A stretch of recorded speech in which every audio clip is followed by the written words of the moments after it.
Raoul Christophe Biya, bravo mon frère, bravo cher propriétaire du Cameroun. Vous avez finalement gagné. Tu as décidé de mettre en exergue tes menaces en tant que propriétaire du pays. Et je vais te dire pourquoi je t'appelle propriétaire du pays, parce que tu es en toute légitimité d'être en ce moment le propriétaire de ce pays. Alors, cette vidéo, tu l'as réalisée pendant la période des élections. Je l'avais regardé comme ça. Après, je me suis dit, oh, c'est le game. Vous voyez, d'un camp, on a des gars qui ont choisi leur dos. Hein? Ils sont en train de fonctionner avec des présidents de certains partis politiques. Ils sont en train de vouloir vaincre celui qui ose faire. Et d'un autre côté, on a une autre bande aussi de créateurs de contenu, de journalistes, qui ont aussi choisi le Guéram et qui sont en train de soutenir le père. Donc, c'est de bonnes guerres. C'est le game. Mais sauf que ta vidéo commence à être très intéressante aujourd'hui pour moi. Regardons-la et puis on va revenir par la suite décortiquer This Good Mutombo. En position. Hier, j'ai vu beaucoup de personnes qui ne s'intéressent pas à la chose politique, des créateurs de contenu qui ont commencé à jubiler. Oh, le pays est jaune. Oh, tout. Eh bien, je commence par là. Dès la prise de pouvoir de Paul Biya, nous allons demander au ministère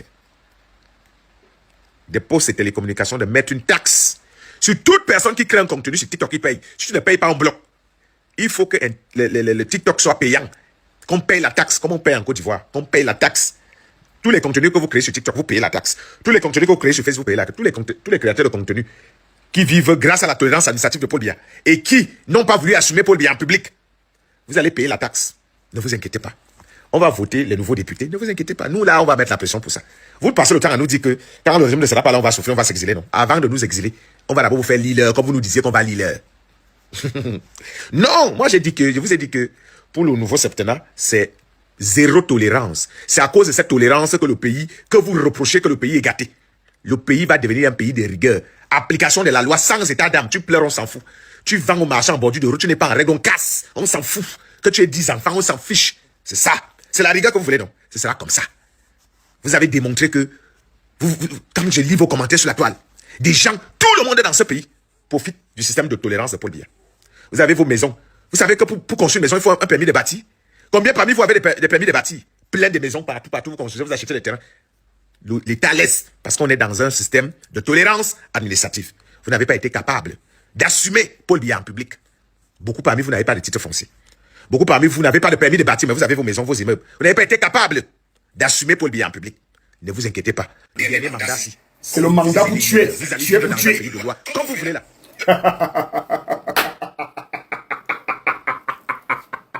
C'est pas possible.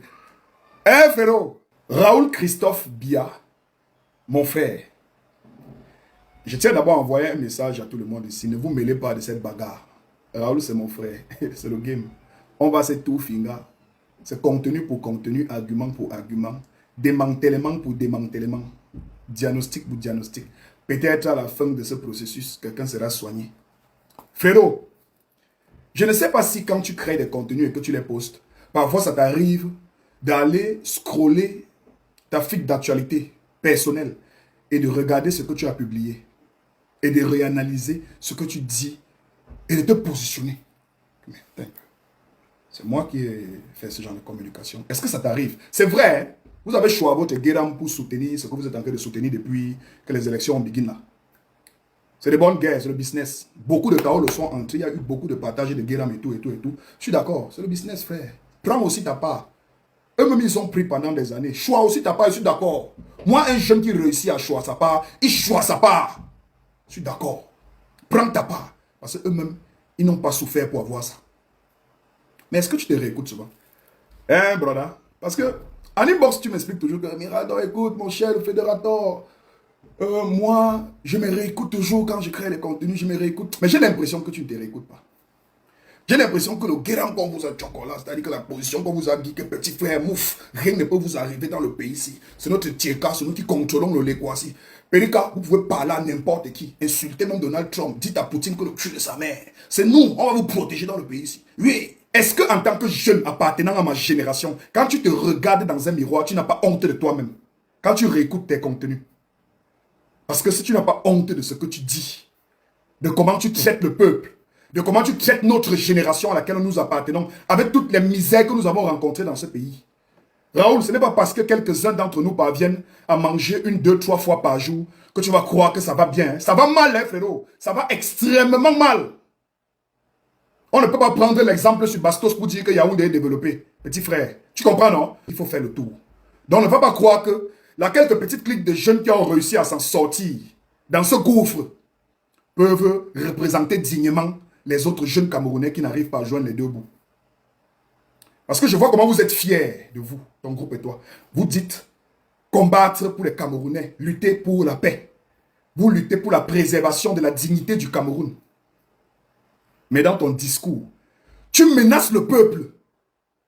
Tu préviens les gens, tu les pointes du doigt en leur rappelant que si notre champion Paul Biya gagne, le septennat sera le septennat où on va vous mater. Tu dis ça au peuple camerounais. Tu n'as même pas peur de dire que tu vas mater le peuple. Frérot, I think that there is a problem somewhere in your brain. You have a spiritual problem.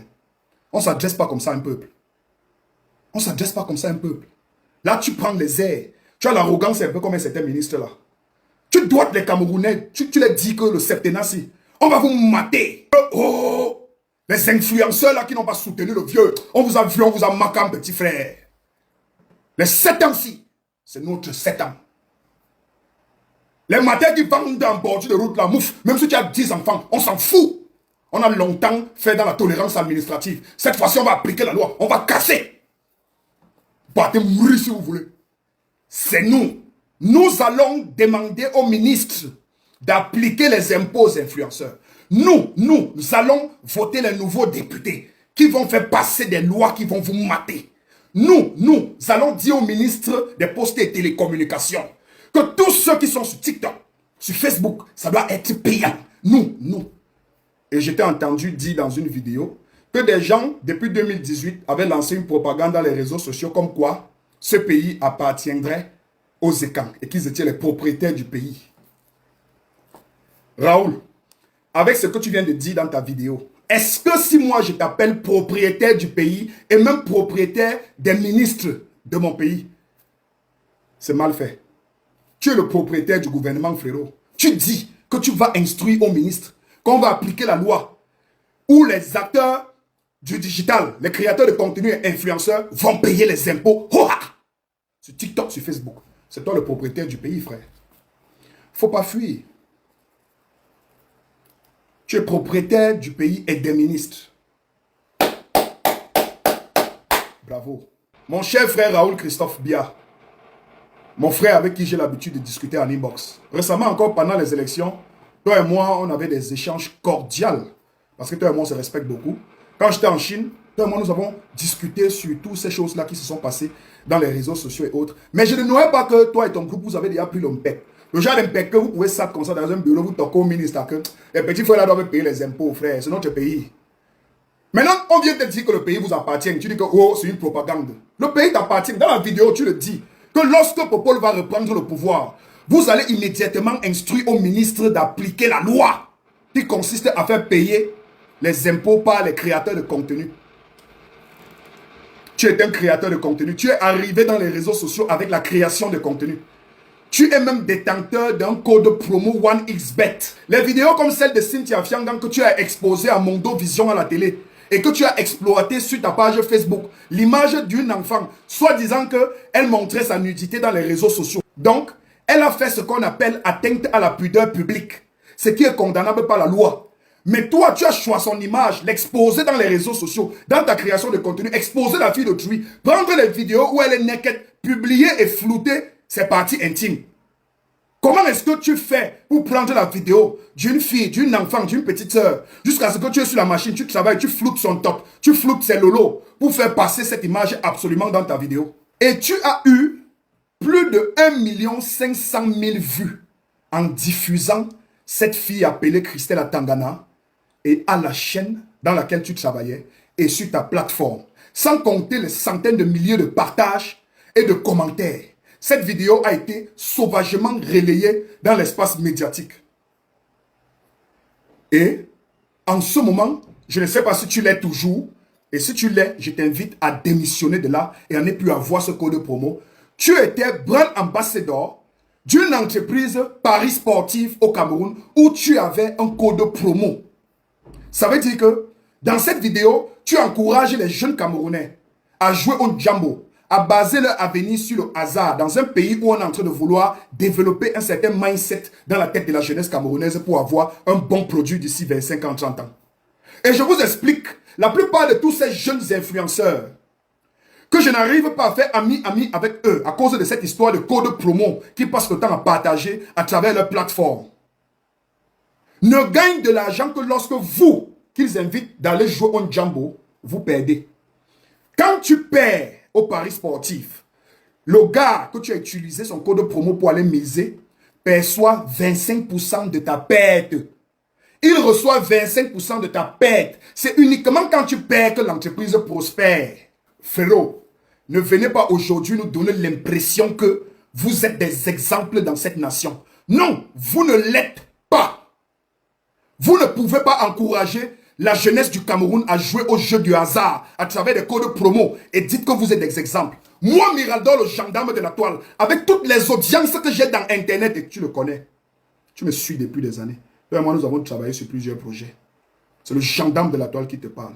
Que ce soit en tant que fédérateur, que ce soit en tant que le gendarme de la toile, je n'ai au grand jamais encouragé ne serait-ce qu'un seul jeune d'aller jouer au jeu du hasard. Pour ceux qui me suivent, ils savent que sur cette plateforme, j'ai toujours orienté les regards des jeunes vers l'argent qu'on a travaillé en transpirant. J'ai toujours orienté les jeunes vers des opportunités de business. J'ai toujours dit aux jeunes que le Cameroun est un pays où il y a des grandes opportunités. Le président Paul Biya ne l'avait pas menti. Sauf qu'il l'a dit et ces gens ne l'ont pas implémenté.